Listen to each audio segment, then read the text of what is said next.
जो कोमल जी हमारी बहन है बीच में हमारे, वो आए। अगर मेरी आवाज सुन रही है बहन कोमल जी, कविता जी हैं, कविता जी आए और मंच पे अपनी बात रखें। क्रांति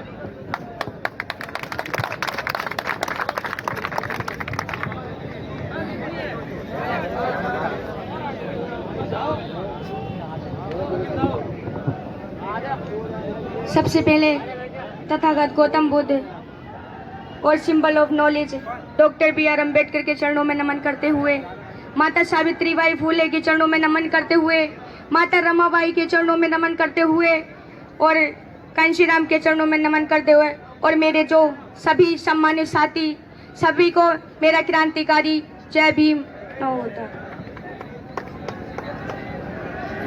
आइए हम थोड़ी सी बात बाबा साहब के बारे में रखते हैं कि बाबा साहब ने जब हमारे लिए अपने 4 बच्चों की कुर्बानी दे दी, तो हम क्या उनके हक अधिकारों के लिए क्या लड़ नहीं सकते। आज हमारे समाज में क्या होता है कि कुछ ये ऐसा करते हैं कि अगर हमारी बहन बेटी अगर आगे बढ़ना चाहती हैं तो उनकी टांग खींच लेते हैं और उन्हें आगे बढ़ने नहीं देते हैं। तो मैं सबसे गुजारिश करती हूँ कि जिसके घर में भी बहन बेटियां अगर वो आगे बढ़ना चाहें तो उन्हें मौका दे आगे बढ़ने का, उन्हें घर बैठा के ना रखे। अगर हम जागरूक हैं तो हम बहुत कुछ कर सकते हैं। हमें जागरूक बनना है, हमें लड़ना है, हमें अपने हक अधिकारों के लिए लड़ना है, हमें पीछे नहीं हटना है। तो मैं सभी से हाथ जोड़ के निवेदन करती हूँ कि सभी अपनी बहन बेटी अगर बढ़ना चाह रही हैं तो उन्हें बढ़ाएं, उन्हें घर में न बैठा लें। जैसे आज मैं मंच पर बोली तो मैं चाहती हूँ कि मेरे जैसे भी 10 बहन बेटियां आज मंच पर बोले और बाबा साहब का प्रयास करें और माता रमाबाई के बारे में बताएं, माता सावित्री बाई के बारे में बताएं और सभी अपना प्रयास करें। अगर आगे बढ़नी है तो बढ़ने दो, उन्हें पीछे मत हटाओ और सभी माता बहनें जागरूक हो जाओ। एक जेंट्स की ताकत लेकर के बाहर निकलो, डरो मत। हमें डरना नहीं किसी से, हमें चलना है, हमें लड़ाई लड़नी है। अगर आज हम डीएम एसडीएम जो टीचर लोग जो बने बैठे हैं वो किसकी बदौलत है? मेरे बाबा साहब की बदौलत है। और जो हम चेयर पे बैठते हैं और अपनी जो मुंह से तान करके चलते हैं तो मैं कहती हूँ ये मेरे बाबा साहब की बदौलत है। और मैं अपनी बारी को यही विराम देती हूँ। जय भीम होता है। बहुत ही अच्छा, कविता जी ने अपने बात रखी और मैं इसी क्रम को आगे बढ़ाते हुए हमारे बीच साथी हरिओम रवि जी एडवोकेट जी को आमंत्रित करता हूं मंच पे आए और कृपया अपनी बात रखें। एडवोकेट हरिओम रवि जी।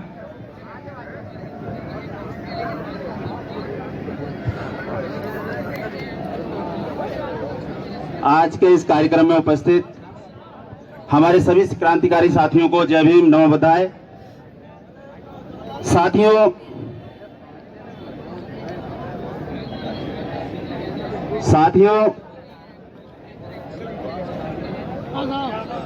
आज आप यहाँ पर अपने हक अधिकारों की लड़ाई के लिए एकत्र हुए हैं। जैसा कि वर्तमान सरकार ने सुप्रीम कोर्ट का सहारा लेकर अपनी मंशा जाहिर की है और आपको पुनः बांटने के लिए एक षड्यंत्र रचा है। षड्यंत्र ये है कि अनुसूचित जातियां 6443 और पिछड़ी जातियां 3000 कुछ, उसको एकीकृत करते हुए बाबा साहब डॉक्टर भीमराव अंबेडकर ने 6743 जातियों को SC ST वर्ग में सम्मिलित किया और 3000 कुछ जातियों को पिछड़ा वर्ग में सम्मिलित किया। और उनकी ये मंशा थी कि सबका एकीकरण हो और एकीकरण होने के बाद इन लोगों में रोटी बेटी का रिश्ता हो, जिससे ये अपने अधिकारों की लड़ाई के लिए लड़ सकें। लेकिन वर्तमान सरकार ने ये काम किया है सुप्रीम कोर्ट का सहारा लेकर कि उसने पुनः उस जाति व्यवस्था को बहाल करने के लिए एक वर्डिक्ट वहां से निकलवाया है और ये कहा है कि जिसकी जितनी प्रतिशत है SC ST OBC में जो आरक्षण मिल रहा है 21%, उसमें उसी वर्ग को उतने तक सीमित कर दिया जाए। ये फैसला अभी तो शुरुआत है। कहते हैं पानी की गहराई नापते हैं या कुछ करते हैं तो उसमें कंकड़ मार कर देखा जाता है कि इसकी गहराई कितनी है या कहां तक जाएगा। और उससे एक अंदाजा किया जाता है। ठीक वैसे ही सरकार ने किया है कि एक कंकड़ फेंका है। वो ये देखना चाहती है सरकार कि आप कहां तक जा सकते हैं अपने अधिकारों के लिए, या क्या कर सकते हैं, इसका पब्लिक का रिएक्शन क्या आएगा इसके ऊपर। जैसा कि कुछ लोगों का रिएक्शन आया भी है, SC/ST वर्ग में भी बहुत सी जातियां ऐसी हैं जो संख्या में मुश्किल से 0.75%, 1.25%, 0.5% हैं, लेकिन वो इस फैसले का स्वागत कर रही हैं और वो ये कह रही हैं कि ये फैसला बहुत अच्छा है क्योंकि अब तक हमें अधिकार नहीं मिलता था, अब आगे हमें अधिकार मिलेगा। मैं उन लोगों के लिए भी बताना चाहता हूं जो इस मूवमेंट को साथ नहीं दे रहे हैं या इस मूवमेंट में साथ नहीं आ रहे हैं, उनके लिए आगे आने वाला कल आज से भी और बुरा होगा। क्यों? क्योंकि आपकी आवाज उठाने वाला कोई नहीं होगा। ये 14% जो समाज यहाँ बैठा है आज, ये समाज आज जब से देश आजाद हुआ तब से लेकर आरक्षण के लिए आपके लिए आवाज उठाता चला आया है। और अगर उसमें वर्गीकरण हुआ या उसमें अगर उप वर्गीकरण हुआ तो फिर उसमें यह होगा कि 0.75% की जो आबादी है उसके हिसाब से उन्हें आरक्षण दे दिया जाएगा। ये कहा जाएगा कि आरक्षण है आपके लिए, लेकिन जब कहीं पे उसकी सीटों का आवंटन होगा, जहां कहीं पदों का आवंटन होगा, तो उसमें आपसे कह दिया जाएगा कि NFS है। NFS का मतलब है नॉट फाइंड सुटेबल।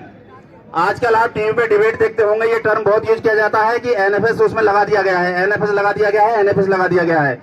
जैसे कि सचिवालय में 600 प्लस पद सचिवालय में है, केंद्रीय सचिवालय में हमारे लिए आरक्षित, लेकिन उसमें मात्र 43 लोग हमारे इस समय पदों पर बैठे हैं और बाकी के लिए यह कह दिया गया है कि नॉट फाइंड सुटेबल। आपकी योग्यता, आपकी शिक्षा इस काबिल नहीं है कि आप उन पदों को धारण कर सके, इसलिए वो पद खाली रख दिए जाते हैं। और खाली रखने के बाद क्या कहा जाता है कि अगर खाली रखे, या तो खाली रखे जाएंगे और अगर खाली नहीं रखे जाएंगे तो नॉट फाइंड सुटेबल करके और उसकी जगह जनरल जाति के पदों को भर लिया जाएगा, जनरल जाति के व्यक्ति के पदों से भर लिया जाएगा। साथियों, बहुत पहले से जब ये आरक्षण हुआ था लागू, तो इस आरक्षण की मैं एक बात बताऊं कि तभी से हम लोग ये डिमांड कर रहे हैं कि इस आरक्षण को संविधान के सेक्शन 9 में डाल दिया जाए। संविधान के अंदर ये व्यवस्था दी गई है कि कोई भी ऐसा मुद्दा जो बहुत जरूरी है समाज के लिए, उसे सेक्शन 9 में डाल दिया जाए, उस आर्टिकल को सेक्शन 9 में डाल दिया जाए। सेक्शन 9 वो है, एक सेक्शन है संविधान का, उसमें यह है कि अगर उसके अंदर कोई भी धारा डाल दी जाती है तो उसमें किसी को भी छेड़छाड़ करने का, परिवर्तन करने का, उसकी समीक्षा करने का, उसमें अमेंडमेंट करने का कोई अधिकार नहीं होता है।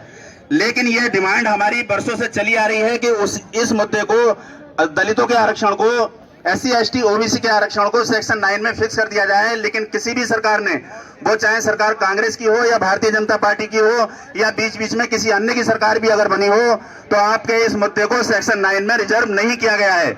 और यह सबसे बड़ा धोखा सरकारें करती हैं।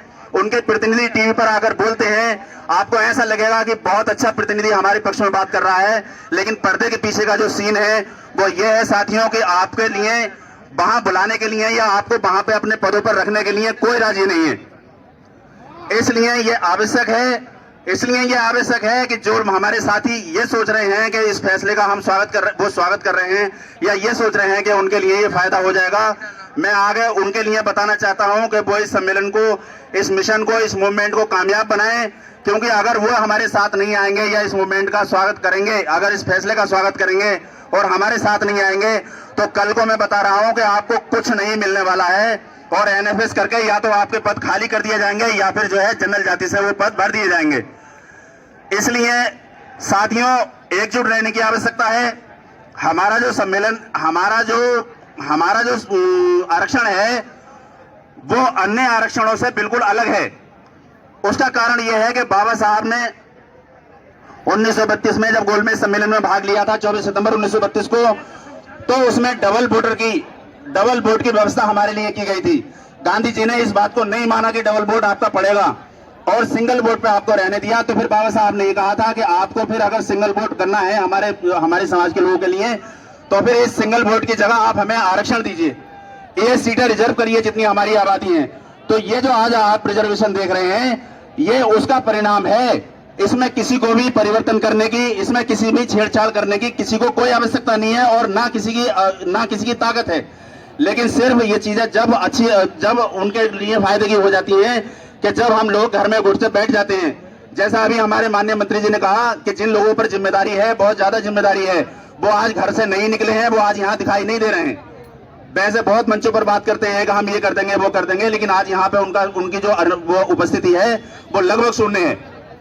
ये सोचने का विषय है।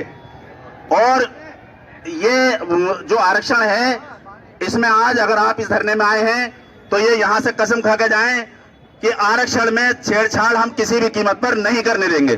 इसी बात के साथ सभी साथियों को जय भीम नमो बताए। आगे भी अगर जरूरत पड़ी तो हम इससे ज्यादा संख्या में एकजुट होंगे, और आगे भी जरूरत पड़ी तो आज तो यहाँ जिला घेरा है, कल को मुख्यालय घेरेंगे, संसद घेरेंगे, जंतर मंतर घेरेंगे। सभी साथियों को जय भीम, जय भारत। बहुत ही अच्छे शब्दों में भाई एडवोकेट हरिओम रवि जी ने अपनी बात रखी। मैं इस क्रम को आगे बढ़ाते हुए, भाई साहब ये सूची बहुत लंबी है और सब लोगों के नाम है, मैं अपना तो बोल नहीं रहा हूँ, लेकिन सभी लोगों को मौका मिलेगा। कृपया धैर्य बनाए रखें भाई साहब, कृपया धैर्य बनाए रखें। हमारे ही बीच में हमारी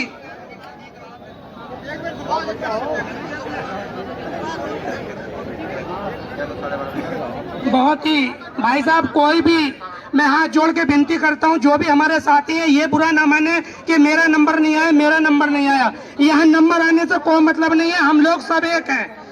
अपन को मैं आमंत्रित करता हूं जसराज सागर जी, केंद्रीय कोषाध्यक्ष